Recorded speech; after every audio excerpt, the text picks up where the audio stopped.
এক এলাকায় দুইটা বন্ধু আছিল। একটা হলো জগরাইটা আর একটা হলো শান্ত। এখন এই জগরাইটা হলো মনে করেন সব সময় ওই নিরীহ মানুষের আঙ্গুল দিয়ে বেড়ায়।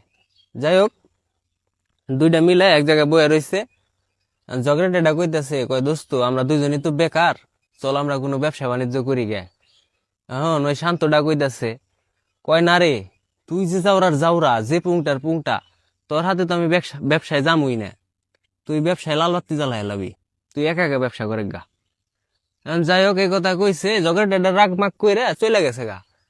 মেলা দিন পরে হে হালে আইছে একদিন, দামি গাড়ি নিয়ে, বুঝছেন, দামি সুট বুট পরা, হাতে মনে করেন আইফোন, কি কয়, আইফোন ওই 20 Pro Max। ঠিক আছে, যাই হোক, বাপসাপ নিয়ে আইছে। হেডা দেখে তো মনে করেন শান্তটার মাথা মুতা হ্যাং, কয় হাই হিরে, আমার বন্ধু এত বড় লোক হইলো কেমনে এই কয়দিনের মধ্যে। এখন ও তো যায় হেরা মনে করেন বন্ধুর কাছে পড়ে গেছে গা। কয় দোস্ত, তুমি এত বড় লোক কেমনে হইলে, এর রহস্য কি কও।